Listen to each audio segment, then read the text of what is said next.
Então, muito bem-vindos a todos os que já estão presentes, bem-vindos também aos que ainda vão entrar, embora não estejam a ouvir. Portanto, bem-vindos a este nosso evento organizado pelo Polo de Sines da Ordem dos Engenheiros. Primeiro evento depois de férias. Espero que as férias tenham sido reconfortantes para todos e que tenhamos agora as baterias recarregadas para começarmos a trabalhar em grande força. E para isso, nada melhor que começarmos este pós-férias a falar de inovação, portanto, e é isso que vamos tratar aqui hoje. Dar as boas-vindas e agradecer ao engenheiro Nuno de Formiga. O engenheiro Nuno de Formiga é um velho conhecido meu, desde 1998, fomos colegas. O engenheiro Nuno de Formiga iniciou a nível industrial a sua carreira na Solvay, no ano de 2007, na fábrica da Póvoa de Santaria. Depois emigrou, portanto, para Bruxelas, sítio onde está hoje. É atualmente responsável de inovação da Solvay, mas ele já vai falar um bocadinho mais sobre isso. É membro da Ordem dos Engenheiros, é membro sénior da Ordem dos Engenheiros, e entre muitas outras galardoações, gostaria de destacar uma delas, e associada ao livro que está aqui no seu slide inicial, que é o The Innovators Playbook, um reconhecimento que eu gostava de congratular em nome da Ordem, como colega e amigo, o facto de ter sido considerado, no ano de 2023, um dos top 5 influencers na área da inovação pela empresa CIO Today. Por isso, Nuno, bem-vindo, é um prazer ter-te connosco e passo a bola para ti. Ora, Antes só de começares, queria só dizer uma coisa à audiência. Para perguntas, temos duas possibilidades. Portanto, no vosso ecrã, na parte inferior, terão um botão, não sei se está em inglês ou em português, de chat, onde poderão colocar, escrever as vossas perguntas. Eu depois, no fim, em termos de moderação, vou lendo as perguntas e vou passando ao engenheiro Nuno de Formiga. Os que quiserem, no final, expor a sua pergunta diretamente, também será possível. Portanto, se calhar deixamos a apresentação para o Nuno e depois fazemos as perguntas e o Q&A um bocadinho mais para o fim da sessão. Ok? Nuno, passo para ti. André, obrigado pelas palavras que são simpáticas e reconfortantes, com certeza, não é? Vem de alguém que eu já conheço há muito tempo e que aprecio bastante, que é o engenheiro André Vilelas, a quem eu quero começar por agradecer o convite. Portanto, o desafio de fazer esta sessão hoje veio dele, em nome da região sul e do Polo de Sines da Ordem dos Engenheiros, que eu aceitei com alegria. Aliás, este webinar que eu estou a fazer hoje é a segunda vez que eu estou a fazer, primeira vez em português, e daí vocês vão ver os slides em inglês. Eu não os traduzi, mas acho que isso não vai ser um problema. Eu vou fazer a apresentação toda em português e acho que vai correr bem. Do ponto de vista dos agradecimentos, claro, já agradeci ao engenheiro André, gostava de agradecer também ao Polo de Sines da Ordem dos Engenheiros, à Delegação Distrital de Setúbal e à Ordem dos Engenheiros de Região Sul, pelo convite e pela oportunidade de estar aqui hoje a falar convosco e de expor um bocadinho daquilo que é hoje a minha paixão, que é a inovação, em particular a inovação sustentável, que vai ser uma expressão que vocês me vão ouvir a repetir algumas vezes durante a apresentação. Ok, começando aqui a apresentação, há 4 pontos na apresentação. Eu vou tentar não fazer isto muito maçudo, vou tentar fazer isto o mais leve possível. Os slides não são muito carregados, portanto eu não vou estar a ler texto. Convido toda a gente a fazer as perguntas que estiver a fazer. Eu fico contente de responder àquilo que conseguir responder. Esta história da inovação é tanto uma ciência como uma arte, portanto pode haver perguntas que a gente não sabe. Se eu não souber, não faz mal, a gente usa o senso comum para as responder e talvez haja oportunidades da gente ter uma discussão mais aberta sobre o tópico. Portanto, há 4 pontos. O primeiro, vamos falar das fundações da inovação, alguns conceitos-chave e a importância da inovação no mundo de hoje. Vamos falar na importância da liderança em inovação, algumas abordagens estratégicas para a inovação, portanto, e no final, alguns frameworks, algumas técnicas, algumas ferramentas específicas para a implementação da inovação, especificamente na nossa indústria. Portanto, eu sou engenheiro químico, tal como o engenheiro André Vilelas, trabalho na indústria química e, portanto, a maior parte das coisas que eu vou dizer estão bastante adaptadas àquilo que é a realidade da indústria química mas são facilmente transferíveis também para outras indústrias. Algumas palavras sobre quem eu sou. Portanto, a fotografia da direita toda a gente conhece, não é? Isto é a minha terra, foi o sítio onde eu nasci, foi a Nazaré. Portanto, nasci lá em 1980. É o sítio que, claro, que eu aprecio, são as minhas raízes, e daí haver aquela frase ali no fundo que diz que as últimas duas coisas que nós devemos dar às nossas crianças são raízes e a segunda são asas. Portanto, acho que isto é bem verdade e é uma frase com a qual eu me identifico bastante. Como o André me apresentou, eu sou um líder de inovação sénior na Solvay Chemicals Internacional. Portanto, estou baseado em Bruxelas, no quartel-general, no headquarters aqui da Solvay em Bruxelas. Sou engenheiro químico com duas décadas já praticamente de experiência. Portanto, este ano são 19 anos, no próximo serão já 20. O tempo passa depressa quando nós fazemos aquilo que gostamos.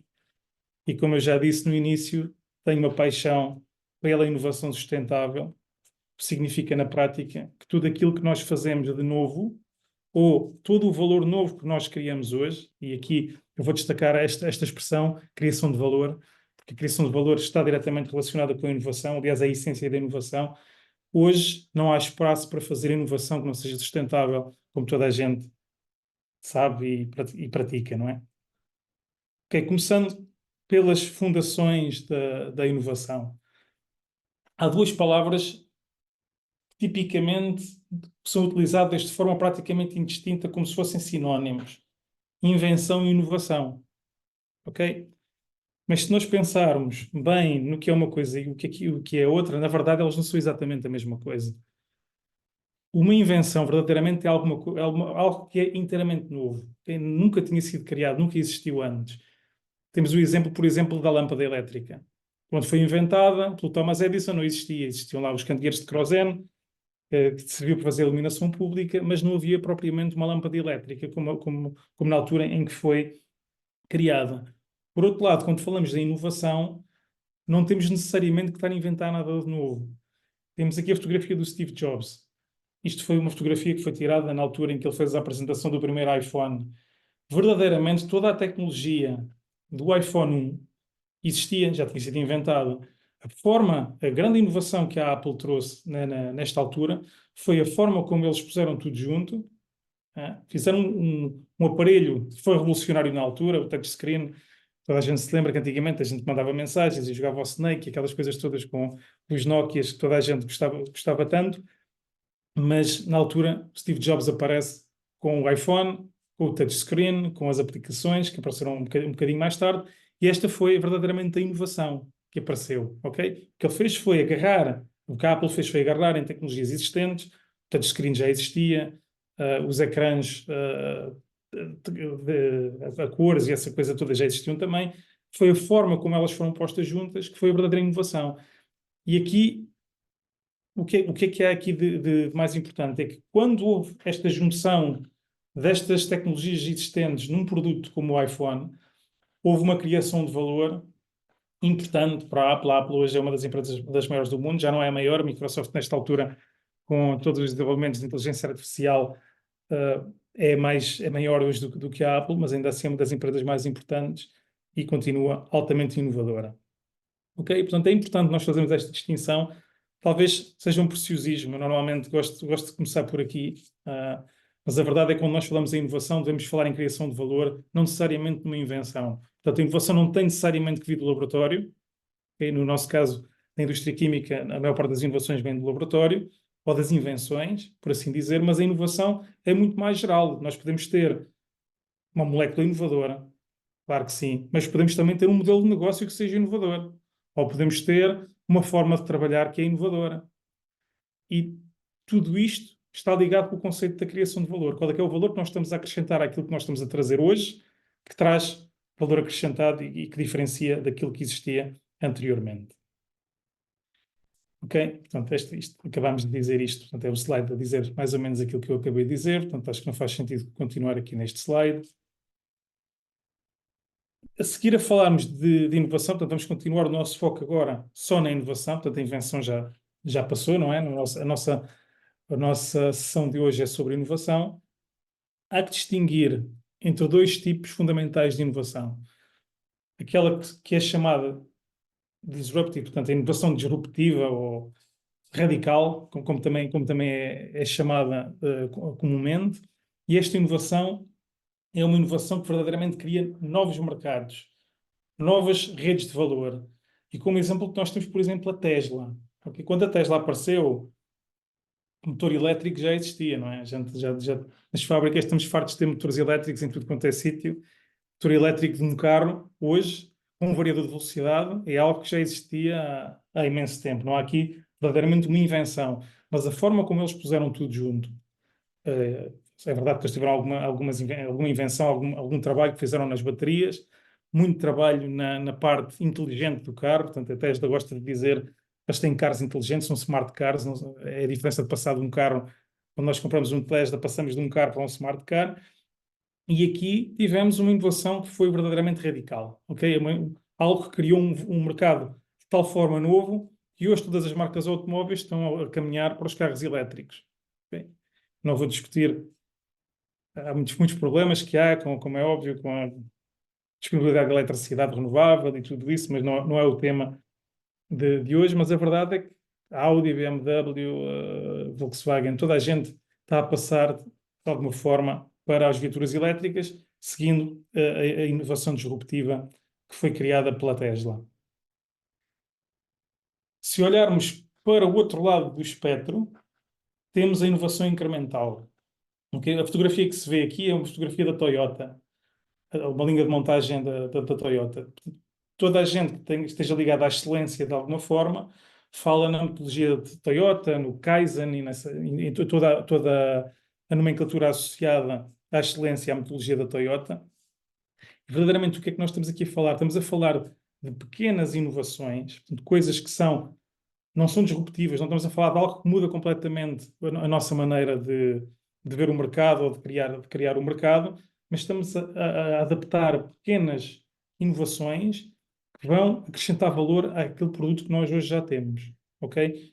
Tipicamente, é o que nós fazemos na indústria química. Portanto, a indústria química é uma indústria mais ou menos tradicional, à exceção da indústria das especialidades, onde há talvez mais alguma inovação disruptiva, mas eu diria que maioritariamente, quando estamos a falar de indústria química, falamos de inovação incremental.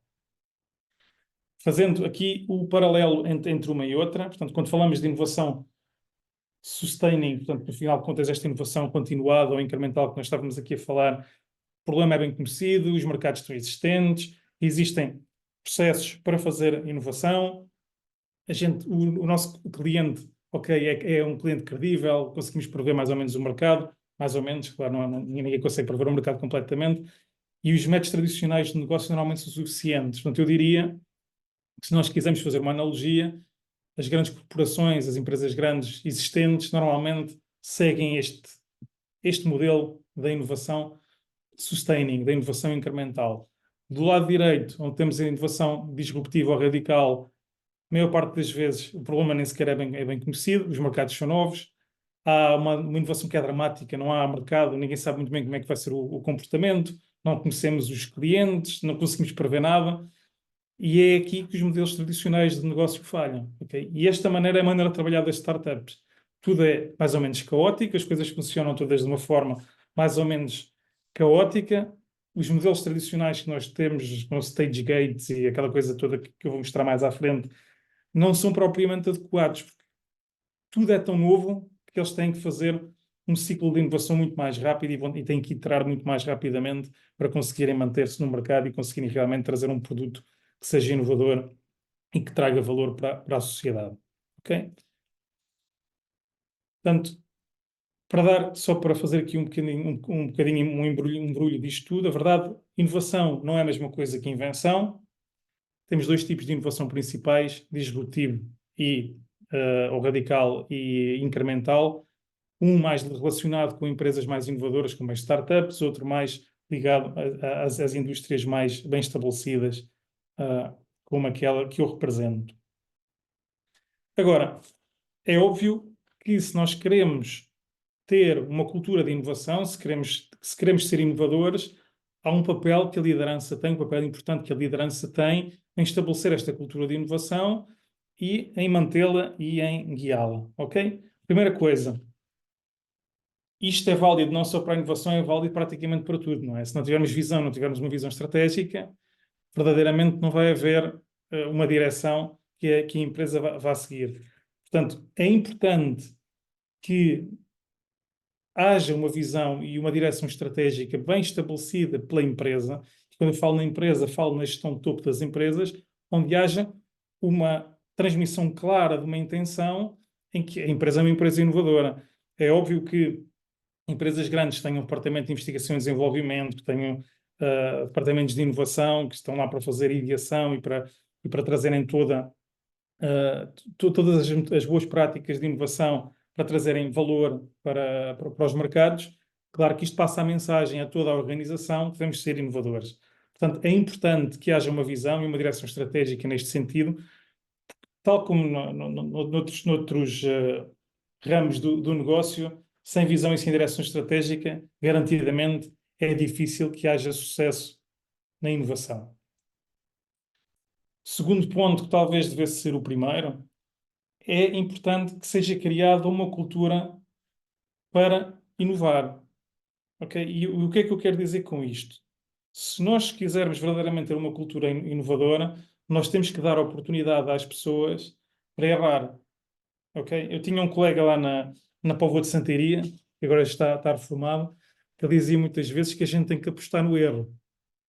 E o que ele queria dizer com isto do apostar no erro era, se nós não tivermos liberdade para errar, para fazer coisas novas, claro que o risco tem que ser limitado e tem que ser bem avaliado. Mas a verdade é que temos que apostar no erro, porque se não fizermos erros também não aprendemos. E a grande vantagem de termos uma cultura de inovação e de apostarmos no erro, como dizia o meu colega, é que, neste caso, falhar não é propriamente um problema. Falhar tem que ser visto como uma oportunidade de aprender. Ok? Com um paralelo um bocadinho complicado que eu vou fazer aqui, é um bocadinho como na segurança. É preferível a gente aprender por um acidente do outro do que termos nós próprios um acidente, não é? Daí a gente fazer as constituições dos incidentes e fazermos todo o percurso, tentarmos aprender o mais que conseguirmos. Exatamente, ok, foi uma falha, foi um acidente, é uma coisa que não devia ter acontecido, mas também foi uma oportunidade de aprendizagem, uma oportunidade para melhorar e implementar sistemas que permitam que isto não aconteça no futuro. Na inovação é a mesma coisa. Há N projetos que falham. Para vos dar uma ideia, estatisticamente, um projeto em cada 10 é bem sucedido em inovação. Ok? Eu posso confirmar que isto é verdade, porque é mais ou menos a estatística da minha equipa. Ok? Um projeto em cada 10 significa que 9 em cada 10 falham. Portanto, se nós não aprendermos nada disso, então não vale a pena estarmos a tentar inovar. O que eu costumo dizer à minha equipa é que nós, em inovação, nós nunca perdemos. Ou aprendemos ou ganhamos, basicamente. São as duas hipóteses que nós temos de fazer. E esta cultura é uma cultura importante. Portanto, se queremos verdadeiramente ser inovadores, temos que dar oportunidade às pessoas de errar, de tomar riscos, de serem criativas, trazerem novas ideias, fazermos com que essas ideias sejam bem recebidas, incentivar as pessoas a experimentar. Se houver uma falha, não há problema, vamos aprender com isso. Aqui em baixo, Psychological Safety is Key. O que eu quero dizer é que se não houver uma cultura em que as pessoas possam falar abertamente, em que verdadeiramente sintam que é seguro errar, é seguro dizer coisas que muitas vezes nem sequer são muito bem aceitos, ou pode haver o receio que não sejam bem aceitos, então vai ser complicado, porque as pessoas vão se fechar e não vão querer partilhar. Eu diria que isto não é só válido para a inovação. Hoje em dia, a segurança psicológica, eu acho que é um parâmetro verdadeiramente chave nos negócios. Okay? Quem me seguir no LinkedIn sabe que eu falo muitas vezes disto e em culturas de inovação e que falo muito em segurança psicológica, exatamente porque eu acredito que isto é chave. Hoje em dia é uma área que nós devemos fomentar e que nós devemos tentar ao máximo que seja a realidade das nossas empresas. Mais uma, pode parecer um bocadinho um chavão, toda a gente utiliza. Walk the talk, não é? A gente, se não fizer aquilo que a gente está a pregar, como os padres, então há aqui alguma coisa que não vai correr bem. Portanto, se nós somos líderes de inovação e queremos adotar uma cultura inovadora e queremos que a nossa equipa siga esse caminho, então temos que ser os primeiros a seguir o caminho, não é? Não vamos marcar ou dizer às nossas equipas que têm que fazer uma determinada coisa, porque nós não sabemos se aquilo que elas vão fazer vai correr bem ou não. Temos que ser os primeiros a seguir esse caminho. Então temos que ser os primeiros a seguir o caminho, não é? Não vamos marcar ou dizer às nossas equipas vamos fazer sessões de brainstorming e depois não aparecemos, não lhes vamos dizer que é bom tomar riscos e que é muito, ok, que as pessoas devem tomar riscos e devem fazer tudo para serem inovadoras e no final punir as pessoas ou dizer, fazer algum comentário que seja mais negativo. Portanto, tudo isto são comportamentos que nós temos que ter enquanto líderes de inovação se queremos manter uma cultura de inovação. Se não fizermos o walk the talk, a coisa não vai funcionar garantidamente. Outro ponto que é chave, hoje em dia falamos muito de diversidade, de inclusão, e isto, obviamente, não é só uma necessidade do ponto de vista sociológico, é também algo que é altamente benéfico para as equipas de inovação. O que acontece é que, para vos dar um exemplo, na Solvay, na minha equipa, portanto, nós somos 26 na minha equipa, e desses 26 nós temos pelo menos 9 nacionalidades. Okay? E qual é que é a grande vantagem disto? A vantagem é que há uma diversidade cultural muito grande, o que significa que, okay, entre homens, mulheres, pessoas vindas da África, pessoas vindas da América do Sul, pessoas vindas da Europa, portugueses como eu, que tenho mais outro português na minha equipa, para além de mim, temos uma diversidade tão grande cultural que as nossas ideias e a forma como nós discutimos permite que haja toda uma envolvência. Às vezes é desconfortável porque, ok, culturalmente podemos ser diferentes.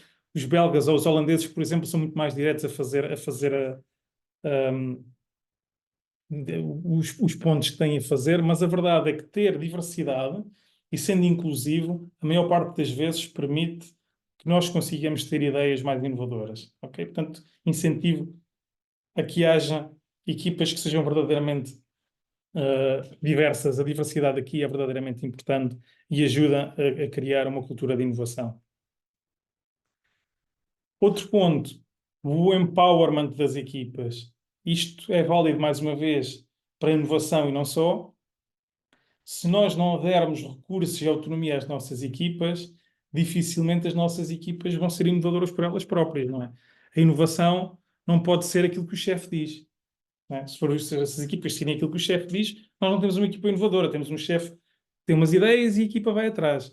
O grande valor que nós trazemos é, muitas vezes, em fazermos um bocadinho stepping back, ficamos um bocadinho só a observar aquilo que está a acontecer. Muitas das vezes vamos ter a nossa própria opinião, como é óbvio, não é? Mas a grande vantagem que nós temos em empoderarmos as nossas equipas a serem inovadoras é que elas vão ser inovadoras, elas vão trazer as equipas, elas vão tentar resolver os problemas, vão ser autónomas, vão trazer, oh chefe, tenho aqui esta solução, tive a experimentar isto no laboratório, o que é que acha? E as coisas funcionam melhor se assim for. Portanto, o empowerment, o empoderamento das equipas é chave, não só em inovação, como em todas as outras áreas do negócio. Em liderança é importante que haja verdadeiramente este empowerment para que haja eu costumo dizer, usar a analogia do degrau acima. Se nós conseguimos empoderar as nossas equipas a fazerem coisas que nós normalmente faríamos, a nossa equipa vai seguir um degrau, certo? Nós também vamos subir um degrau, porque vamos fazer coisas de mais valor acrescentado e com isso tudo a organização toda vai subir um degrau. Portanto, o empowerment é verdadeiramente importante e faz sentido que a gente siga este caminho. Ok?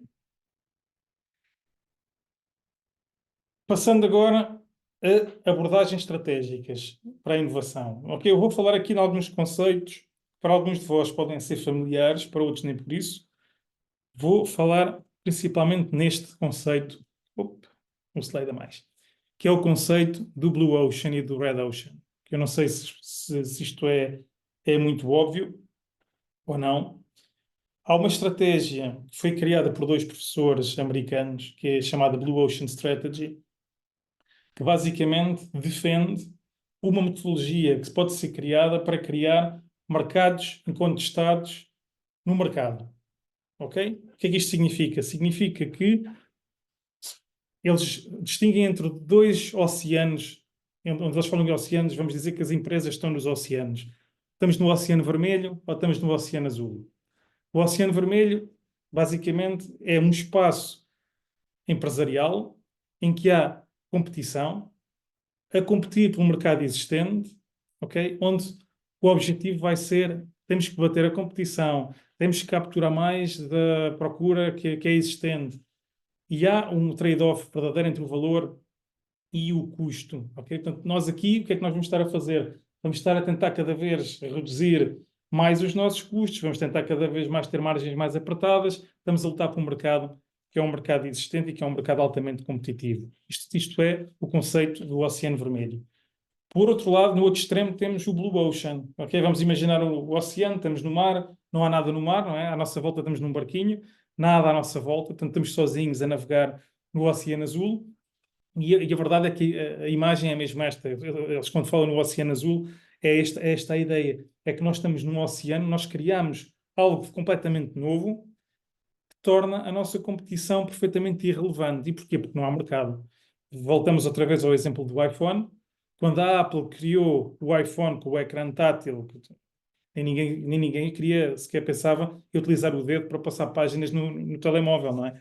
Mas quando criaram aquele tipo de tecnologia, durante algum tempo, eles estavam no Oceano Azul, completamente. Não havia competição, eles eram os dominantes naquele tipo de mercado, criaram um valor, não havia propriamente uma noção de margens, eles podiam dar o preço que quisessem, não é? Porque as pessoas queriam o iPhone porque havia um desejo muito grande de ter o iPhone e, portanto, eles estavam no Oceano Azul. Outro exemplo de empresa de Oceano Azul, que é citado muitas vezes, é o Cirque du Soleil. O circo tradicional, como nós o conhecíamos antigamente na nossa infância, praticamente desapareceu. O Cirque du Soleil foi um dos primeiros a acabar com os animais no circo. Têm equipas no Canadá a fazer todo o desenvolvimento que têm de novos espetáculos. O próprio método de recrutamento que eles têm dos artistas é altamente inovador. E a verdade é que eles estão completamente incontestados. Cidades em que o Cirque du Soleil apareça vão esgotar a bilheteira, porque verdadeiramente o que acontece é que eles estão num oceano azul. Aquilo, Cirque du Soleil é o Cirque du Soleil. Ninguém chega perto deles. Agora, isto obviamente é interessante conceptualmente, mas a pergunta que nós podemos fazer é, ok, estamos no Oceano Vermelho, que é o espaço em que a maior parte de nós se vai encontrar, é onde nós nos reconhecemos. A pergunta é, então, e como é que nós criamos o nosso próprio Oceano Azul? E, de facto, a metodologia, a estratégia do Oceano Azul dá-nos algumas ferramentas para nós criarmos o nosso próprio Oceano Azul. Ok? Primeiro conceito é o conceito da Value Innovation. E o que a estratégia nos diz? Diz-nos que há valor para o comprador. Portanto, o nosso comprador percebe, tem um valor percebido daquilo que é o nosso produto. E, por outro lado, há o custo que nós temos para produzir esse produto ou para trazer este produto até ao cliente. Qual é que é o truque aqui? Nós temos que aumentar nos nossos produtos o valor para o comprador e, ao mesmo tempo, temos que tentar reduzir os nossos custos. Okay? Parece óbvio, certo? Mas não é assim tão óbvio. E daí eles adotarem uma metodologia que eles chamam ERCR ou ERC, que significa que nós devemos eliminar os fatores que podem ser eliminados, ok? Pode haver algumas coisas que nós temos que são supérfluas e o mercado não quer. Podemos fazer a raise, ou seja, há fatores que nós podemos subir acima do estándar da indústria para trazer mais valor para o nosso cliente. Podemos criar fatores que não existem, portanto, estamos a criar novo valor para o nosso cliente e há coisas que nós podemos reduzir abaixo dos estándares da indústria para criar mais valor e para estarmos aqui mais neste espaço do Value Innovation. Um exemplo interessante, há para as pessoas que viajam, por exemplo, o Ibis Budget ou a cadeia de hotéis, o B&B, o que é que eles fizeram? Eles apostam em serviços mínimos, basicamente alguns destes hotéis nem sequer têm a recepção, não é? Portanto, é tudo online, a gente faz a reserva online, a chave é uma chave digital, a gente consegue abrir aquilo tudo sem fazer nada, porque eles eliminaram um custo que era supérfluo, mas apostaram em ter camas de elevada qualidade. Portanto, as camas, os quartos, a qualidade dos quartos continua a ser um quarto muito aceitável, mas com tudo isto, com a redução dos custos que eles tiveram em não ter pessoal, em passar tudo para eletrónico, eles conseguiram criar valor para o comprador, reduzindo os custos e, portanto, nesta altura, eles criaram o próprio Oceano Azul. Esta estratégia eu ponho aqui porque eu acho que é interessante que nós a tenhamos em conta.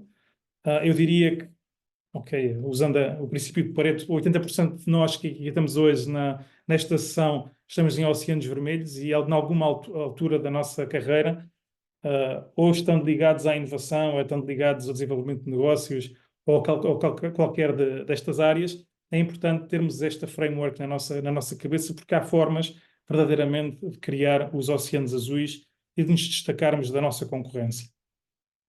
Ok? Portanto, este é o primeiro modelo que eu vos queria falar hoje. O segundo é o modelo do Stage Gate. Portanto, a maior parte de nós utiliza este tipo de modelo até para a gestão de projetos.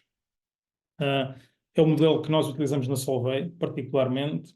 Portanto, o que é que isto aqui diz? Diz que quando nós estamos a tentar inventar ou inovar, trazer uma inovação desde o laboratório até ao consumidor final, temos uma fase que é uma fase de descoberta, uma fase de ideação, e depois, isto anda mais depressa do que aquilo que eu quero, e depois vamos tendo estágios de desenvolvimento do projeto, entre os quais nós vamos tendo portas, ok? E estes gates, basicamente, o que significam é que há que existir uma equipa, uma steering team, que seja uma equipa constituída por pessoas que sejam especializadas na área e que nos digam, ok, nós hoje, neste momento, estamos neste ponto, estamos a prever criar este valor, estamos a prever criar este benefício, vale a pena continuar ou não? Sim ou não? Ok, passamos da ideia para um projeto, fazemos o scoping, no final do scoping, temos os nossos resultados do scoping, voltamos à nossa steering team,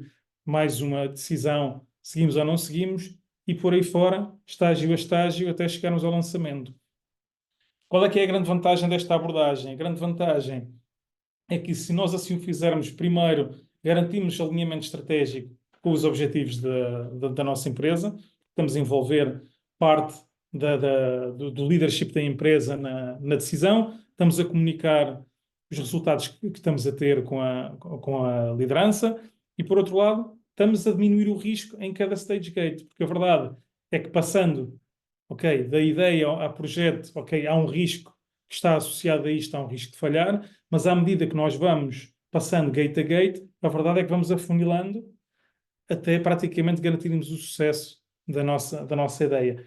Há uma metodologia interessante, a maior parte das empresas possivelmente está a utilizá-la, não só nos processos de inovação, mas também noutro tipo de project management e tudo mais, mas ainda assim penso que seja válido e valioso para a audiência relembrar que este método existe e deve ser utilizado, verdadeiramente traz valor.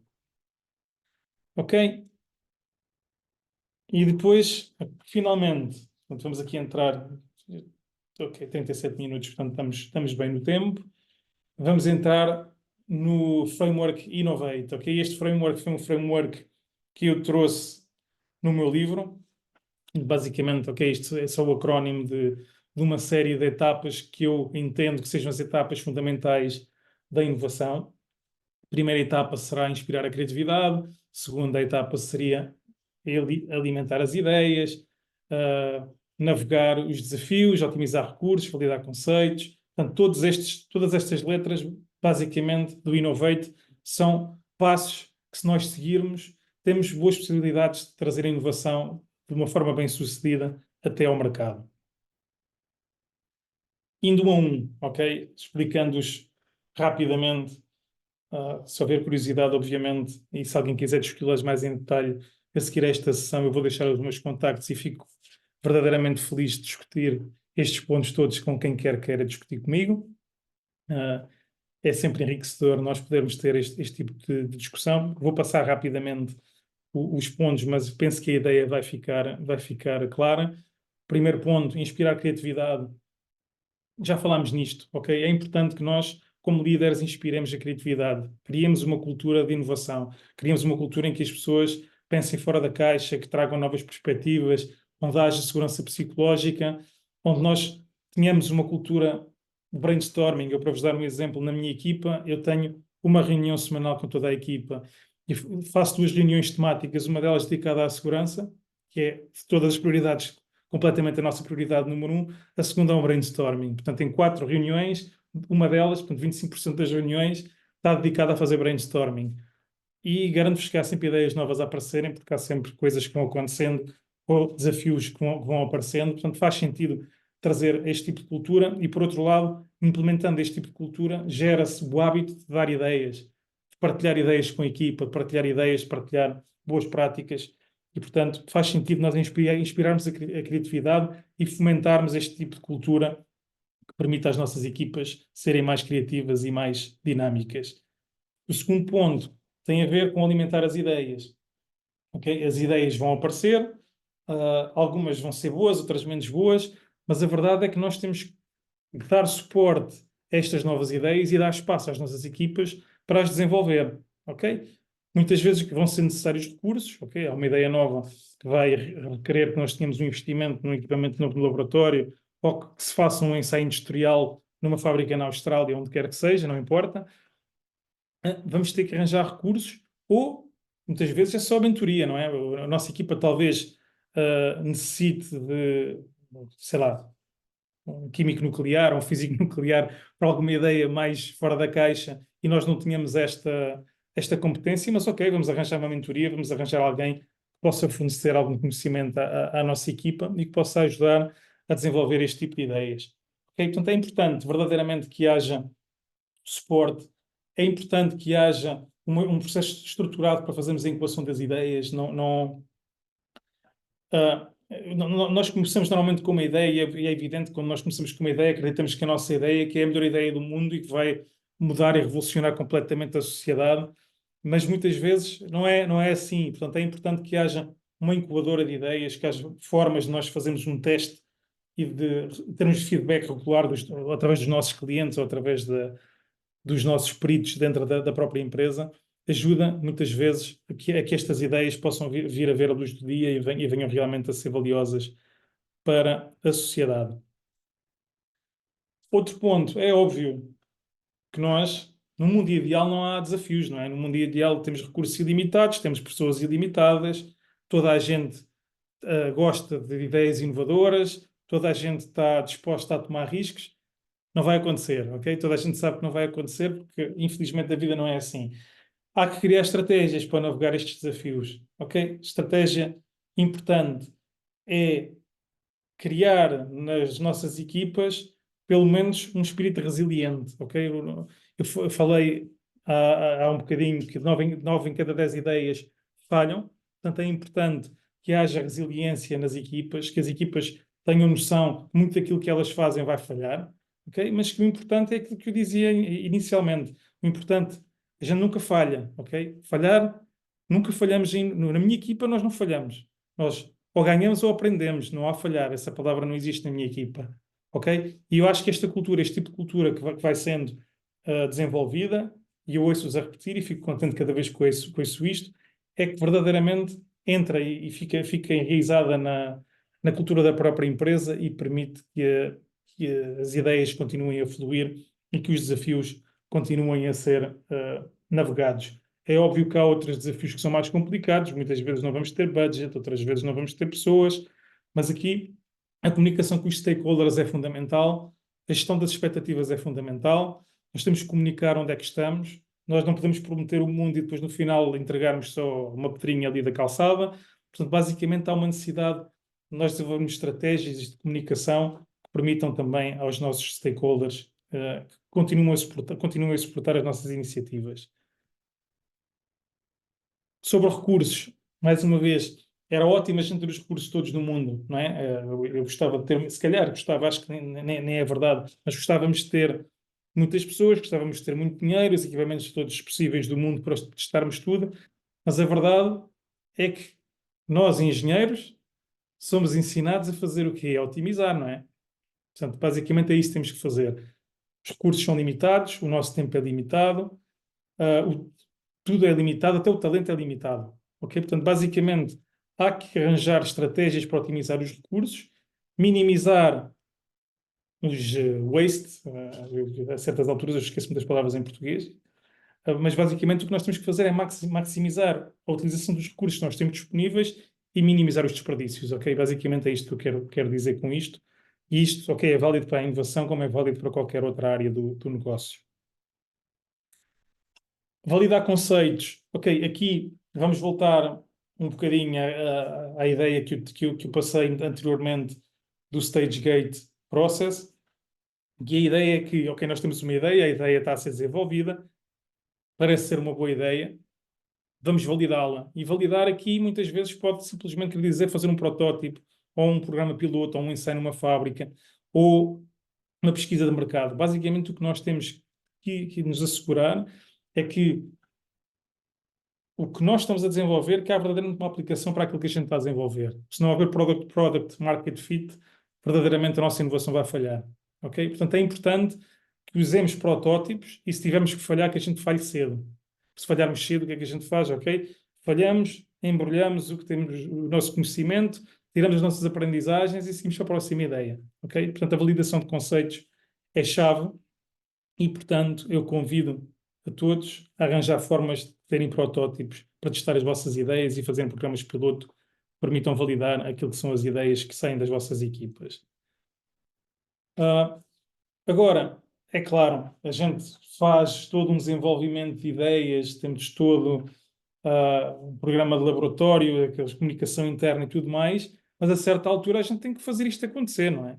Portanto, a certa altura há que executar um plano para trazer as ideias que foram validadas, portanto, já fizemos tudo no laboratório, está tudo bem, à vida, ok? Há que haver programas de implementação, uma estratégia de projeto, todos os recursos necessários têm que estar como é que a gente diz, in place, tem que estar no campo para que tudo esteja alinhado e que venha até ao mercado.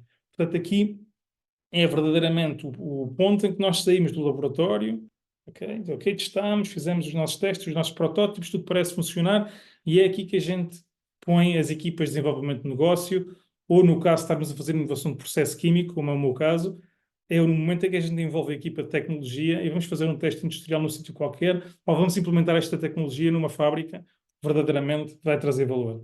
Ok? Estamos quase. Track progress. Isto é fundamental, ok? Quando nós falamos de inovação, muitas vezes é altamente complicado medir a inovação.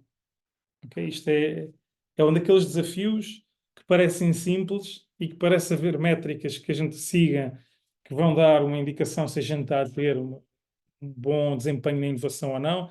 Há de haver quem vos diga que a gente, não, vamos seguir o número de ideias que são postas na caixa de ideias, ou vamos seguir o valor de novas vendas vindos de produtos de laboratório, ou vamos seguir outros KPIs quaisquer que possam vir daqui ou da acolá, mas a verdade é que o progresso só pode ser monitorizado empresa a empresa, equipa a equipa, ok? Porque a verdade é que as realidades são tão diferentes que não há one size fits all, isso não existe nestas equipas. É óbvio que há alguns indicadores que são mais ou menos utilizados por todas as indústrias, mas aqui eu chamo a vossa atenção que se houver necessidade de medir quão inovadoras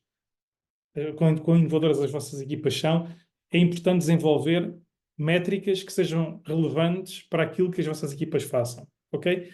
Mas, de qualquer maneira, o que é verdade é que se nós não conseguirmos medir o nosso progresso, vai ser muito difícil a gente melhorar, ok? Portanto, é aquela velha máxima da qualidade que a gente não consegue melhorar aquilo que não mede, também se aplica à inovação. É porque nós seguimos também um ciclo de melhoria na inovação. A qualidade também é aplicada à inovação, não só aos produtos. Ok? Finalmente, o E final. Há que avaliar e há que adaptar. E aqui vamos falar do tal ciclo do PDCA da qualidade que eu estava agora mesmo a referenciar. Chegamos ao fim, certo? Chegamos ao fim, a nossa ideia está no mercado, está numa fábrica, está a funcionar, está a trazer valor, estamos a fazer não sei quantos milhões por ano com esta ideia. Ótimo, as coisas funcionaram.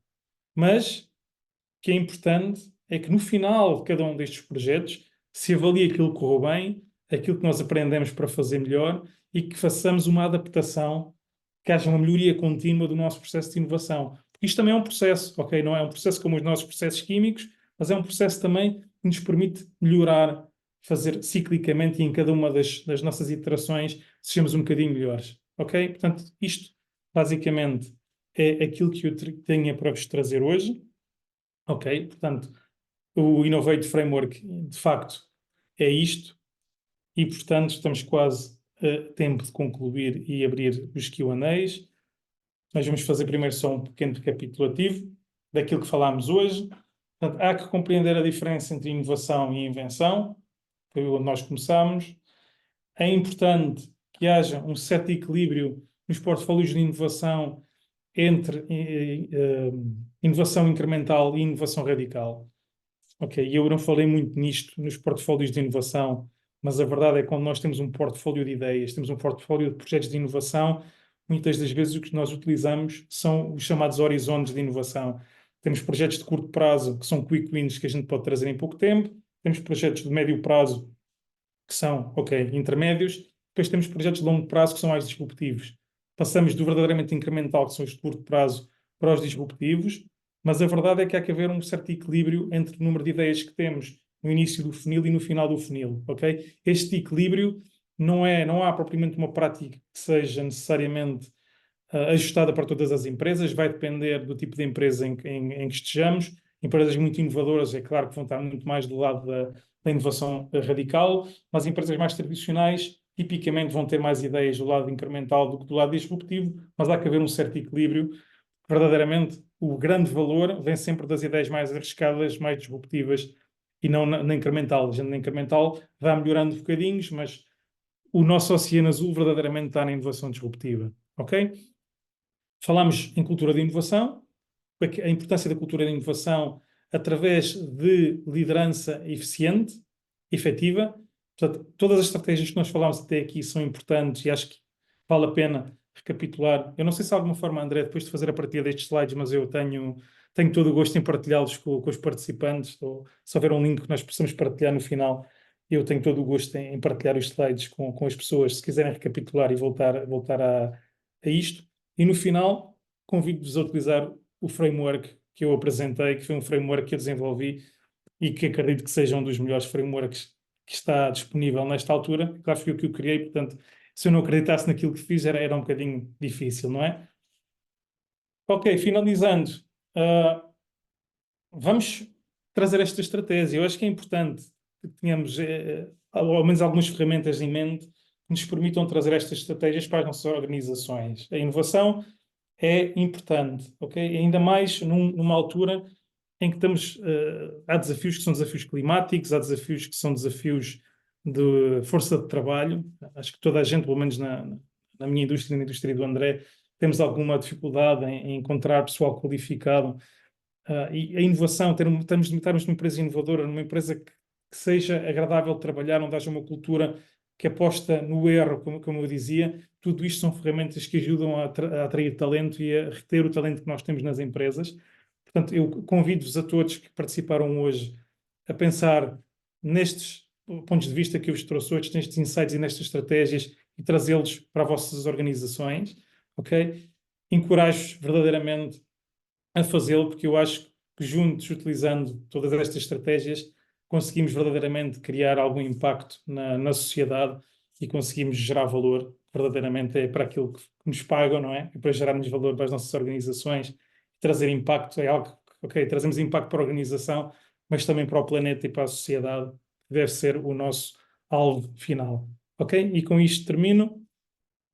Os meus contactos estão aqui, portanto, tem aqui o meu site, tem o meu LinkedIn. Se quiserem falar comigo, eu respondo rapidamente a todas as perguntas que possam vir. Se me quiserem deixar um e-mail, também fico contente de responder. E, finalmente, passo a palavra ao André. Todas as questões que possam haver, eu fico feliz, então, de abrir os Q&As e de avançarmos, então, com a última parte do nosso webinar de hoje. Muito obrigado, Nuno, e mais uma vez parabéns pela apresentação que nos fizeste e pelas ideias inovadoras com que nos deixaste hoje. Para a audiência, eu ia pedir ou sugerir que quem quisesse fazer perguntas clicasse no botão de levantar a mão ou de raise hand, quem quiser falar diretamente, visto que se calhar é mais fácil do que escrever. Nestas coisas, normalmente, o gelo normalmente está sempre muito frio, portanto, eu posso fazer aqui de icebreaker e fazer aqui a primeira pergunta, e depois convidar os membros da nossa assistência a seguir. Nuno, claro que tu, na tua função e na tua equipa, como Innovation Leader, poderás não sentir isso, mas seguramente terás experiência e já terás vivido algumas situações daquilo que eu te vou perguntar. É muito normal nas indústrias, não só na área da indústria química, mas porque é aquelas com que nós os dois, neste caso, lidamos mais, mas muitas outras, terem a gestão de topo, os nossos CEOs, os nossos CFOs, a falarem que devemos errar, devemos apostar nas ideias, a mensagem que tu passas às tuas equipas, que não se erra, não se falha, portanto, e devemos aprender. É verdade que esses chavões, que essas mensagens são passadas da gestão de topo para toda a organização da companhia. Contudo, é visível, eu já assisti a isso, quer na minha empresa, quer noutras, que à medida que vamos baixando na organização, portanto, à medida que vamos baixando do CEO para os diretores, para os gestores, eh, esta mensagem é difícil passar. Ou seja, a cultura do falhar sem pôr em causa, como é evidente, nunca pôr em causa a segurança, mas a cultura do errar e do aprender, por vezes, é difícil nas partes mais baixas da organização, por assim dizer, de ser bem aceito. Isto por um lado. E por outro lado, as pessoas, apesar de ouvirem este tipo de mensagens, elas próprias, por vezes, têm receio de errar ou até de lançar, muitas vezes, ideias disruptivas. Portanto, a minha pergunta para ti, para todos nós que estamos aqui, líderes, diretores, chefes de equipa, líderes de equipa, como devemos abordar as nossas equipas, as nossas pessoas, a que de facto essa mensagem seja muitas vezes mais que um chavão e que as pessoas realmente levem a crer que isso é uma mensagem verdadeira e que não deverão ter quaisquer limitações a lançar para a frente das suas ideias, quaisquer elas que sejam. Ok. É uma excelente pergunta, André. E eu diria que é importante, tal como na segurança o fazemos, que se faça uma análise de causas. Ok? E há alguma reflexão a fazer, e verdadeiramente isto é exatamente como descreveste.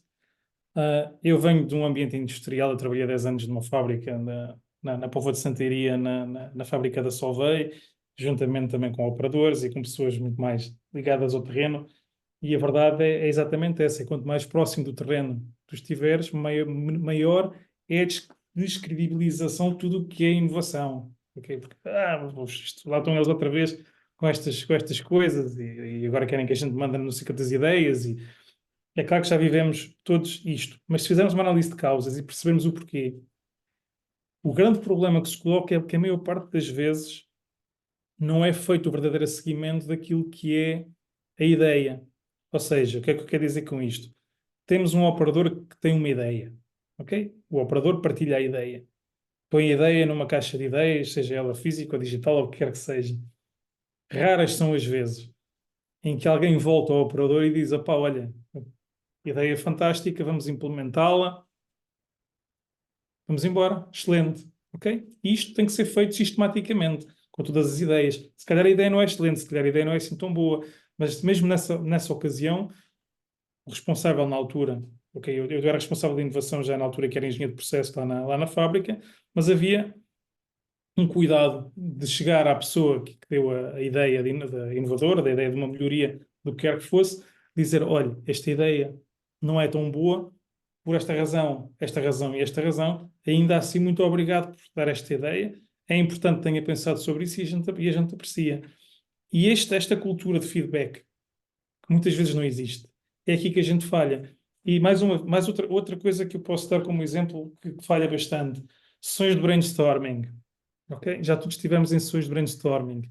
Contam-se pelos dedos aquelas sessões de brainstorming que no final, ok, temos os post-its, os metaplanos, aquela coisa toda, que tiramos fotografias, estamos todos contentes, 250 ideias foram dadas, alguém escreve um e-mail, mas quando vamos fazer o follow-up, contam-se pelos dedos de uma mão quantos foram os brainstormings em que houve um verdadeiro follow-up daquilo que aconteceu, quais é que foram as ideias que foram implementadas, quais é que não foram. Ou seja, aqui a descredibilização da inovação e dos processos de inovação muitas vezes também parte de nós, ok? Nós, é claro que toda a gente é altamente ocupada e muitas vezes nós não perdemos tanto tempo como devíamos neste tipo de coisa, mas a verdade é que se esta cultura, se este feedback, vamos dizer, desde o contramestre, se o contramestre der o feedback à equipa, se o engenheiro de produção der ao contramestre o feedback e por assim adiante até ao CEO, e se esta cultura funcionar, vai ser muito mais improvável que a cultura falhe, ok? A questão é que muitas vezes o que é que acontece? Nós temos pessoas a trabalharem, é o caso na Repsol e é o caso na Solvay também. Temos gente a trabalhar na empresa há 40 anos, como eu tive colegas meus a trabalhar lá há 40 anos, ou há 25, ou 30, ou o que quer que seja. Já houve tanta coisa que eles passaram que de alguma forma lá vêm eles outra vez. Mas tudo isto é fruto de falta de feedback e falta de acompanhamento. Pelo menos isto é aquilo que eu acredito. Portanto, todas estas estratégias que a gente tem estado aqui a falar, de trazer feedback, de tentarmos, nem que seja, ok, se calhar houve uma ideia que foi implementada e que falhou, mas já trazer as pessoas para a loop e envolvê-las na aprendizagem, eu acho que funciona. Ok, pelo menos tem funcionado até agora e é a dica que eu deixo. Muito bem, obrigado, Nuno. Bom, agora convidava a assistência a fazer as perguntas ao engenheiro Nuno de Formiga. Não sei se temos alguém que tenha a coragem de seguir e levantar a mão, ou escrever, como quiser. Pedro Sousa. Pode falar, Pedro. Neste momento eu já está em mute. Ok. Se quiser, é só apresentar e dizer onde trabalha, como quiser.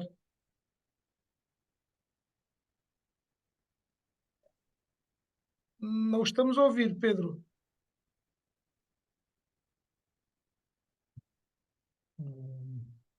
Pedro? Eu acho que os participantes têm que fazer unmute, de outra maneira acho que não vai.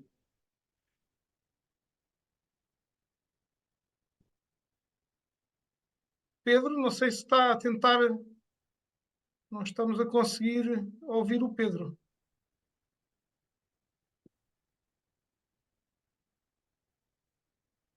Bom, eu se calhar vou passar aqui a opção para o José Castro, depois volto ao Pedro. O Pedro está a dizer que está a tentar fazer unmute, mas aqui aparentemente deste lado está tudo ok. Bom, então talvez a forma mais fácil seja de pôr a pergunta no chat que nós respondemos. Pode haver algum bloqueio na. Eu vou passar a palavra ao José Castro, que também tinha a mão levantada. José Castro, também, se quiser fazer o unmute. Boa tarde. Boa tarde, José Castro.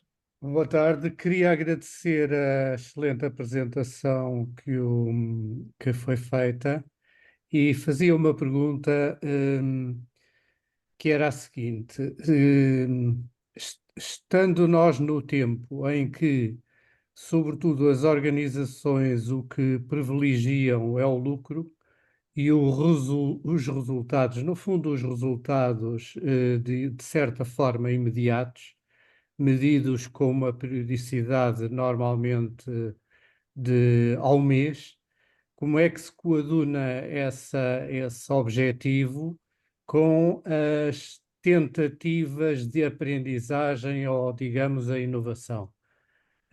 Como é que nem sempre me parece que isso seja muito possível?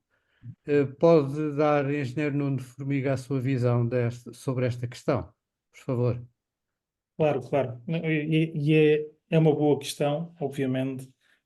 Uh, e verdadeiramente é a realidade em que nós estamos, não é? Que cada vez mais se privilegia o lucro rápido ou o resultado rápido, muitas vezes esquecendo que as coisas levam algum tempo a serem desenvolvidas.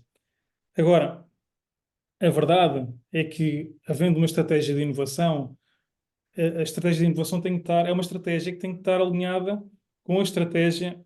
Eu vou tentar só parar esta coisa da apresentação que me está a fazer um bocadinho de impressão, mas ok, deixa-me estar assim, não estou a conseguir. Stop share. Será que é isto? Ok. Ok. Sim, está melhor. Portanto, há que haver alinhamento estratégico. Eu, quando falava inicialmente, quando pus o slide do Stage Gate, a verdade é que todas as iniciativas de inovação que nós temos têm que estar alinhadas com a estratégia da empresa. Se a estratégia da empresa for lucro rápido, nós não podemos desenvolver uma estratégia de inovação em que haja um projeto que a gente só vai ter resultados daqui a 10 anos. Okay? Portanto, aqui há uma coordenação, vamos assim dizer, daquilo que são os nossos programas, os tais horizontes que eu falava anteriormente, os horizontes de inovação. Neste caso, a maior parte das ideias vão ter que estar no curto prazo. Okay? E aí, o que vamos ter que dizer é, ok, nós temos esta estratégia para melhorar o lucro, ok? Ou, se calhar são projetos rápidos onde só há quick wins, estamos a falar de excelência, estamos a falar, sei lá, de corte de coisas que se calhar nem sequer deviam ser cortadas. Mas a verdade é esta, é que independentemente daquilo que nós façamos num departamento de inovação, se não houver um enquadramento na estratégia da empresa, verdadeiramente isto não funciona. Agora, do ponto de vista das aprendizagens, nós conseguimos sempre tirar algumas aprendizagens, mesmo que sejam projetos de curto prazo, ok?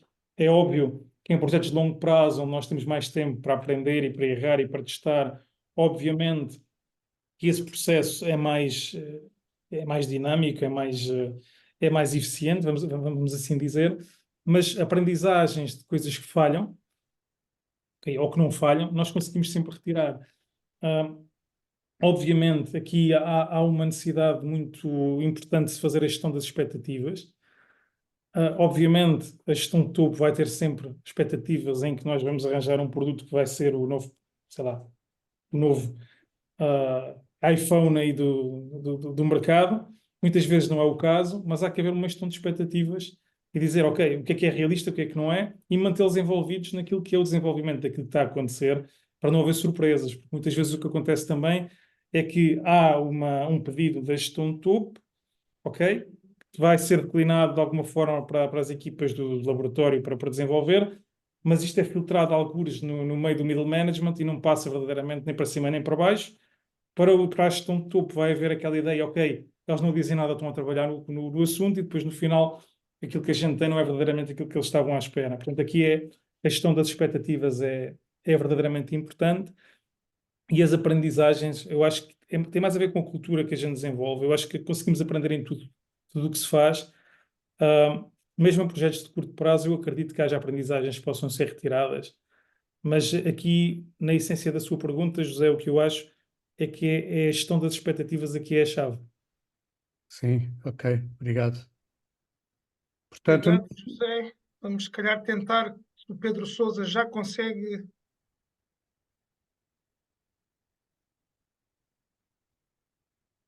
Pedro Sousa, consegue? Ok. Pronto, então se calhar vou ler, o Pedro Sousa escreveu. Vou ler diretamente. Começando por me apresentar, sou o Pedro Sousa, trabalho na Hitachi Portugal em projetos de sinalização ferroviária em Portugal e outros países. Eu leio um bocadinho mais rápido, se calhar, do que ele escreve. Vou então passar aqui à pergunta do Salomão Joaquim, enquanto o Pedro acaba de descrever.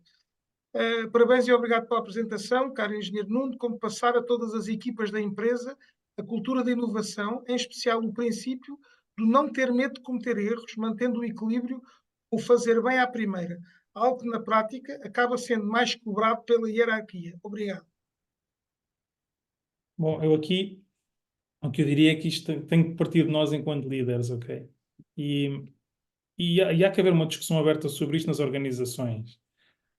Se a ideia é nós termos uma organização que seja inovadora, não pode haver isto de cobrar, ok? Mas que existe, a gente sabe que isto existe. Mas aqui também é o nosso papel enquanto líderes de filtrar um bocado, ok? Muitas vezes a gente está no middle management, a gente filtra o que vem de cima e filtra o que vem de baixo e tenta que as coisas funcionem de alguma maneira. Mas aqui eu acho que é o liderar, por exemplo, é nós tentarmos de alguma forma passar a mensagem e demonstrar que não há problema. Vai haver um momento em que, passando a mensagem, que alguém vai arriscar, ok? Isto é um bocadinho como na segurança, não é? Se não houver uma cultura de segurança e houver um acidente, e se houver uma cultura que seja punitiva, temos um acidente e o acidente não é declarado. Depois, no final, as coisas podem ser um bocadinho mais complicadas e as coisas podem. Mas eu aqui faço muito o paralelo porque a verdade é que estamos a falar de cultura empresarial. E aqui o papel do líder é importante. Acho que se o líder for uma pessoa que tenha abertura para ouvir as ideias, incentivar estas ideias, criar sessões de brainstorming onde está a ouvir as ideias, sem julgar, porque aqui não há necessidade de haver julgamento, for às pessoas para dar algum feedback sobre as ideias e participar de alguma forma e ajudar a criar qualquer coisa de novo e de positivo, acho que este tipo de exemplo rapidamente se espalha através da organização e quando damos por isso a organização é inovadora. Agora, o que também é verdade é o seguinte, é que se o líder que faz isto for criticado pela organização, depois mais acima, ou pelo chefe, é evidente que também se vai retrair. Portanto, aqui é claro que ao nosso nível a gente faz aquilo que pode, mas é importante que isto venha top-down, porque se não vier top-down, complica um bocadinho. Mas a verdade é que nós conseguimos, à nossa maneira, de alguma forma, cultivar um clima inovador, mesmo que seja pequena inovação, ok, vai haver inovações que são muito grandes, outras que são mais pequenas, mas é da base, muitas vezes, que nós começamos a inovar e é daí que muitas vezes a cultura começa a crescer até chegar ao topo, se bem que verdadeiramente a coisa funciona melhor se vier top-down. Se o CEO for o primeiro a defender a inovação, é muito mais fácil que a estrutura toda siga uma abordagem inovadora, mesmo que haja as resistências que o engenheiro André falava, vai haver sempre, mas aí é mais fácil de gerir. Mas, ok, espero ter respondido à pergunta de forma mais ou menos clara. Ok, obrigado, Nuno. Finalmente, agora a pergunta do Pedro Sousa, que já conseguimos. Vou repetir só a apresentação. Portanto, sou o Pedro Sousa, trabalho na Hitachi Portugal em projetos de sinalização ferroviária em Portugal e outros países. A pergunta é: como faz para restringir as opções de solução para as inovações? Isto porque, por vezes, o pensar fora da caixa, às vezes, são mesmo ideias com custos muito elevados para ter um ganho que não se equipara. Ok. Bem, aqui depende da fase em que nós estejamos, não é?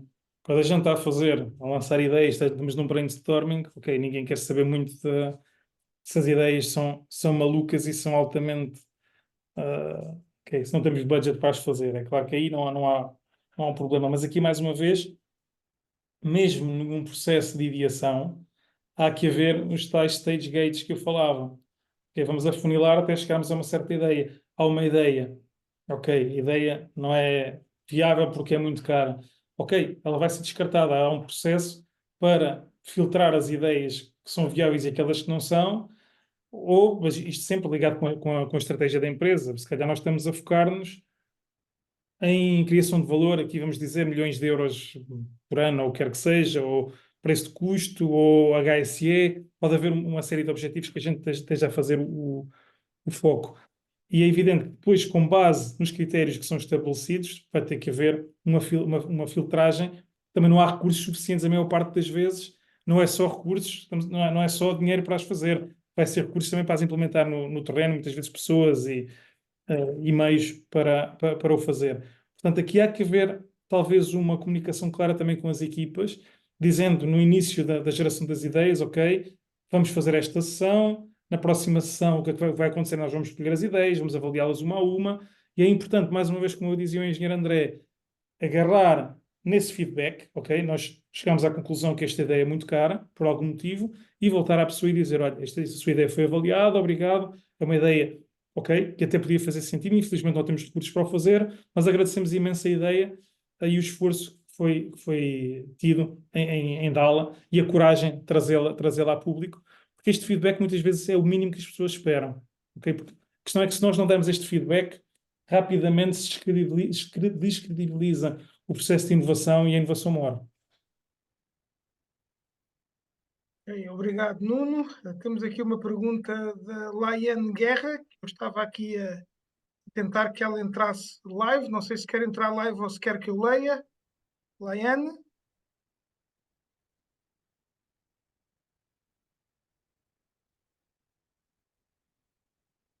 sei se a Laiane. Ok, a Laiane Guerra trabalha na EcoPaint SA, é coordenadora de laboratório, portanto, Nuno, há aqui um paralelismo ao teu início de carreira na Solvay, na Póvoa de Santaria.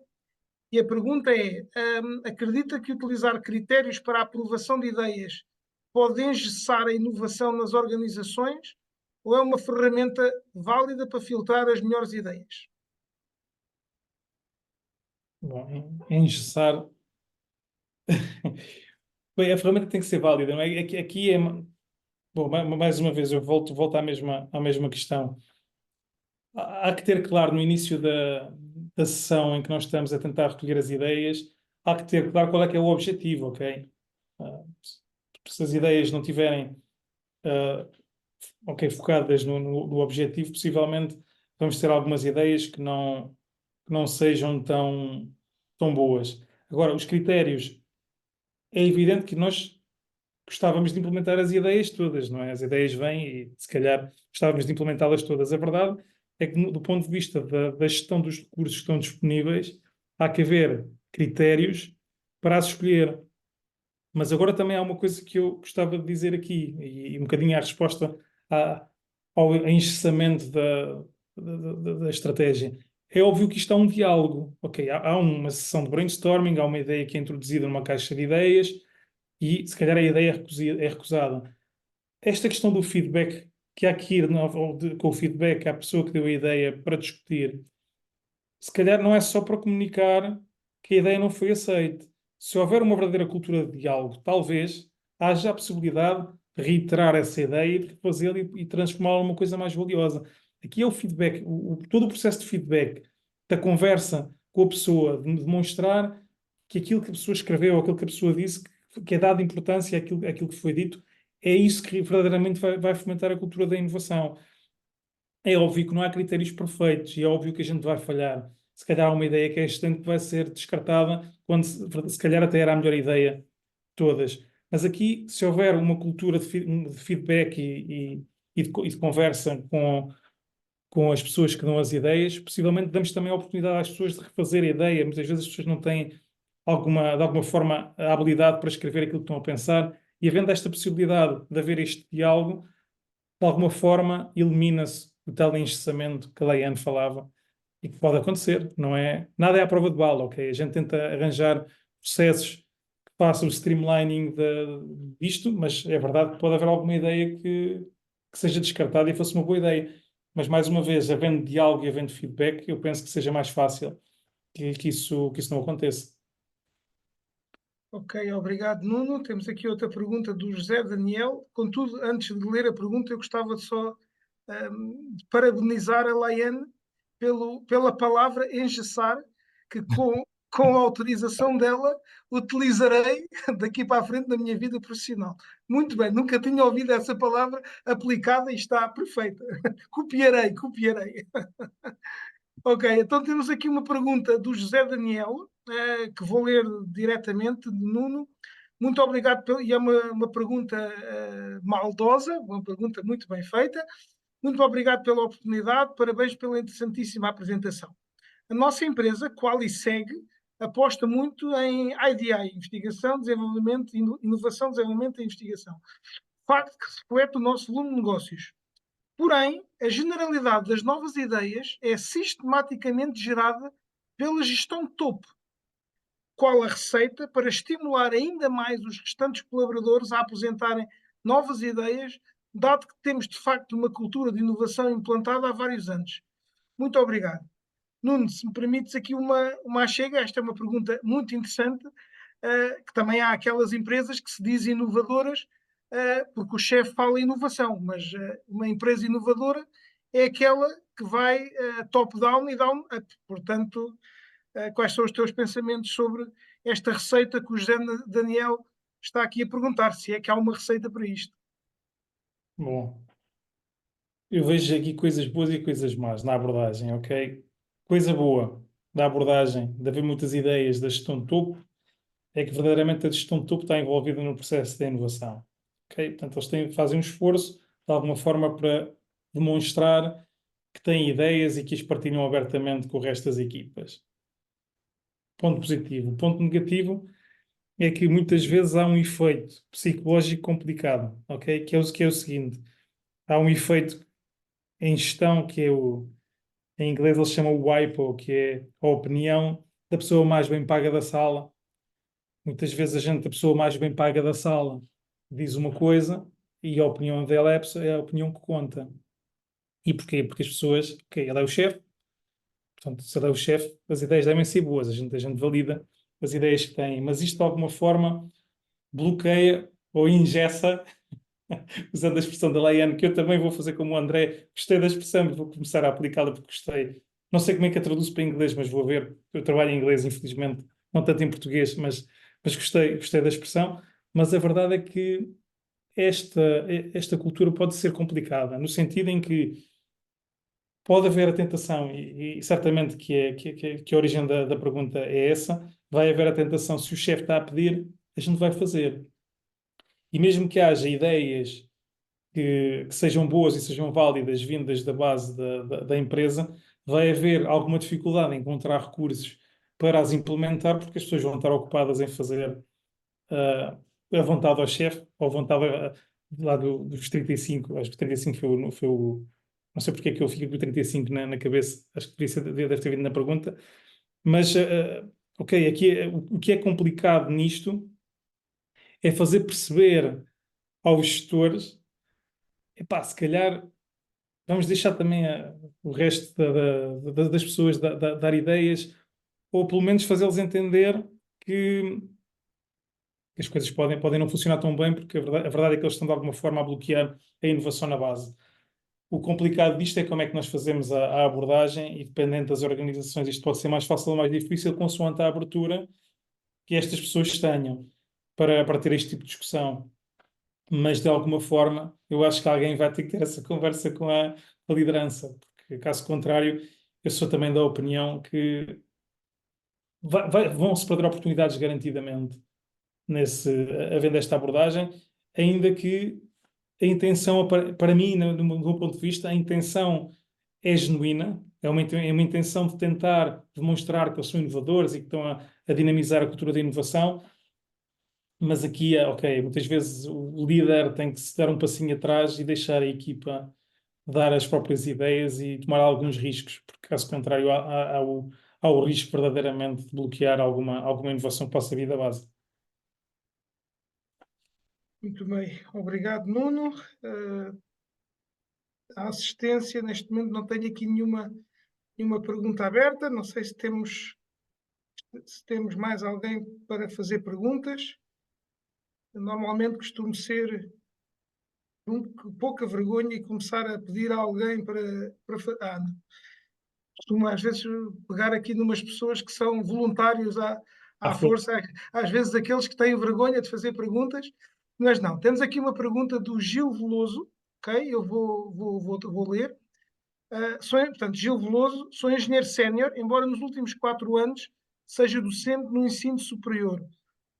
Penso eu que é a Escola Náutica Infante Dom Henrique, de certeza. Exatamente.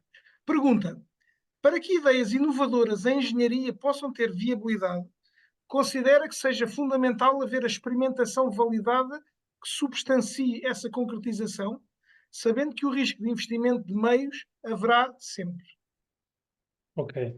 Eu acho que aqui é a aplicação de uma metodologia StageGate ajuda bastante. É evidente que o risco vai sempre haver, ok? Não há.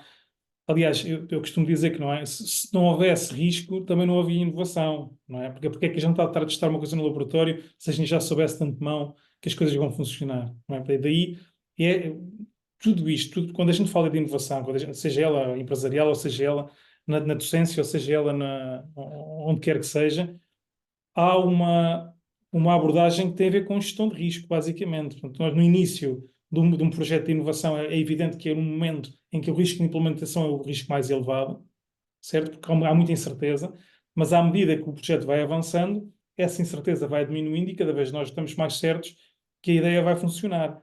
Agora, é óbvio que mesmo até à fase final de implementação que o risco existe.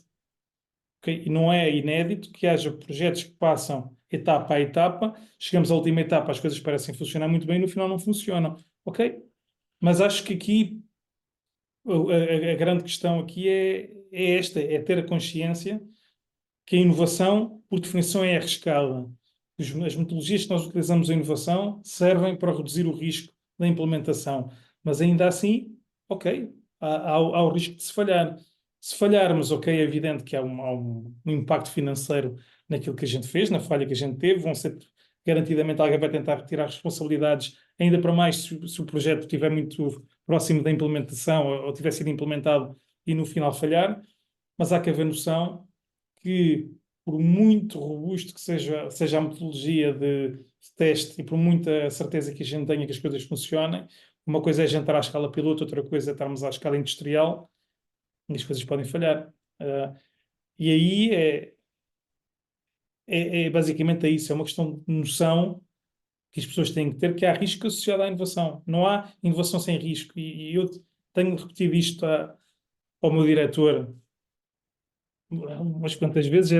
O que eu disse aqui, exatamente as palavras que lhe digo. É, se nós soubéssemos de antemão, se as coisas funcionavam ou não, então não tínhamos que testar. Agora, o teste, aqui depende também do procedimento que a gente faça do scale-up. É evidente que a gente faz na parte da química, ok, temos uns primeiros ensaios na bancada, podem funcionar ou podem não funcionar. Fazemos um piloto, se calhar fazemos um piloto industrial. Se um piloto industrial funcionar, garantidamente as coisas vão funcionar quase de certeza. Mas há empresas que não vão ter os recursos para o fazer. Eu diria que aqui tem a ver com a metodologia de validação que o engenheiro aqui fala também, mas acima de tudo há que haver a noção que há um risco, mesmo que tudo corra bem, há sempre um risco de alguma coisa falhar. Ok, obrigado, Nuno. Tenho aqui uma pergunta também, uma segunda pergunta da Laiane, mas eu ainda gostava de introduzir aqui um pensamento que penso que tu reforçarias seguramente, que é nas nossas organizações, sejam elas de milhares, centenas, dezenas ou duas pessoas, inovação pode ser aplicada a tudo. E eu falo muitas vezes com as pessoas da minha equipa, das minhas equipas, da empresa onde eu trabalho, no sentido de a gestão, ou os processos de gestão em que nós estamos envolvidos no nosso dia a dia. Tirar uma fotocópia, fazer uma atividade de uma maneira que podemos arranjar e fazê-la de outra forma. Isto é inovação. Portanto, inovação é olhar para um processo, para a gestão de um processo, para algo que fazemos de uma determinada maneira e fazer de uma maneira mais eficiente. Isto é inovação. Portanto, inovação não acarreta fazer sempre investimento, pode haver investimento mental, como é evidente, mas falo de investimento financeiro, não acarreta que tenha que haver sempre muitos recursos ou que tenhamos que ir ao nosso CEO pedir autorização para fazer grandes coisas. Portanto, inovação está em tudo. A pergunta da Laiane é se o teu livro está disponível para compra em Portugal. Eu responderia, mas deixo-te para ti. Eu acabei por responder no chat agora mesmo, mas sim, ele está disponível online. O livro está disponível na Amazon. Portanto, é a partir da Amazon, ele está disponível em formato e-book e está disponível em formato físico para quem gostar mais de livros físicos. Eu não tenho a tradução feita para português, infelizmente, ainda. É um projeto que eu quero fazer. Portanto, eu fiz a edição do livro em inglês, não o fiz em português, mas proximamente, quando houver tempo, e eu vou garantidamente fazer uma edição em português. Mas o livro está disponível em inglês, no mundo inteiro, portanto, está na Amazon. E para quem gostar de e-books, é fácil de fazer a compra na Kindle Store. Ok, e André, eu reforçando essa ideia que acabas de passar, reforço isso que dizes, e mais uma vez eu vou dizer aquilo que disse no início da apresentação. Inovação está altamente relacionada com geração de valor, ok? Formas diferentes de trabalhar, formas diferentes de fazer negócio, formas diferentes de fazer segurança, o que quer que seja, são inovações a partir do momento em que criem valor. E quando eu falo criação de valor, eu não falo simplesmente, não é necessariamente valor monetário, ok? Estamos a criar valor, de alguma forma, se a gente, sei lá, se na sala de controle tu mudares a disposição da sala para uma forma que seja mais ergonómica ou que as pessoas se sintam mais confortáveis, estás a trazer uma inovação aí, estás a trazer valor, apesar de não haver o valor, é o valor das pessoas se sentirem melhor. ou na segurança, se calhar, a implementação de um capacete novo que é mais leve, ou de umas botas que são mais leves, mas são igualmente seguras, estás a trazer valor porque estás a trazer mais conforto. Portanto, o valor aqui tem que ser utilizada a palavra no sentido mais abrangente da palavra. E ok, se calhar com isso encerramos, não é? Porque eu acho que são 8h30, portanto vamos só dar espaço para mais uma pergunta. Sim, são 7h30 em Portugal, 8h30 em Bruxelas. Não sei se temos aqui mais alguma pergunta. Neste momento não tenho aqui perguntas abertas. Não sei se temos mais alguém que possa levantar a mão e fazer uma última pergunta. Rui Mira, Susana, Carla. Não? Muito bem. Então, se não temos mais perguntas, resta-me então, uma vez mais, agradecer-te a ti, tratando por tu diretamente. Agradecer-te a ti e ao engenheiro Nuno de Formiga por disponibilizar, parece que temos aqui uma última pergunta, por disponibilizar o seu tempo para falar um bocadinho de inovação com a Ordem dos Engenheiros em Portugal, uma casa que também é tua, como é evidente, apesar de estás a trabalhar fora do país. Referir, como já foi referido, que o livro do Nuno está disponível online e em forma física, portanto, para as duas vertentes, para as pessoas que gostam mais de ver o papel ou que gostam de ler em qualquer sítio do mundo através de um telemóvel, de um tablet, uma coisa qualquer. Agradecer a disponibilidade, a forma aberta como decorreu a sessão, agradecer a todas as pessoas que tiveram presentes, com as perguntas, àquelas pessoas que se seguiram a seguir ao Icebreaker. Penso que tivemos aí alguma dificuldade com a questão dos microfones, mas fomos resolvendo aqui. Espero ter lido todas as perguntas de acordo com aquilo que as pessoas pensavam. E pronto, em nome do Polo de Sines, da Delegação de Setúbal, da Região Sul e da Ordem dos Engenheiros no geral, agradecer-te a ti e a todos os presentes esta excelente sessão. Como tinhas partilhado ao início, com a tua autorização, esta apresentação partilharemos com as pessoas que estiveram na sessão apenas, portanto não vamos divulgá-la a toda a gente, vamos partilhá-la com as pessoas que tiveram presentes. E se quiseres deixar alguma última palavra, Nuno, deixo para ti, como é evidente. Ok, queria só dar a resposta. Vou pedir também, André, por favor, que a Ordem disponibilize a apresentação que eu vou partilhar contigo, ok? Ok. Vai ser partilhado. As pessoas estão, ok, se não for possível, ok, através do LinkedIn, se as pessoas quiserem pedir-me diretamente, eu vou dar a apresentação sem qualquer tipo de problema, ok? Claro, agradeço imenso as tuas palavras, agradeço o convite para fazer esta apresentação. Como tu dizes, a Ordem é também um bocadinho a minha casa, fiz sempre questão de fazer parte da Ordem, mesmo quando estava fora do país. Somos engenheiros orgulhosamente, ok? Isso é algo que é claro. E agradeço, é claro que é um momento de aprendizagem para todos. Eu fico muito feliz de ter a oportunidade de partilhar aquilo que é a minha paixão com qualquer pessoa que queira discutir comigo. Portanto, fiquei muito contente de poder ter a oportunidade de fazer esta sessão e de partilhar aquilo que é algum conhecimento que eu fui adquirindo ao longo dos anos. Fiquei muito feliz por ter a oportunidade de responder às perguntas das pessoas que participaram nisto. Estou, obviamente, disponível para continuar esta conversa fora deste fórum, através das redes sociais ou por e-mail. Ficaram com o meu contacto que está lá na apresentação. Fico à espera de uma próxima oportunidade de nos encontrarmos pessoalmente, André. Se quiseres. Assim sendo, desejo uma boa noite a toda a gente e até à próxima. Ok, muito obrigado então. Ligamos. Ligamos. Até à próxima a todos. Grande Obrigado. abraço.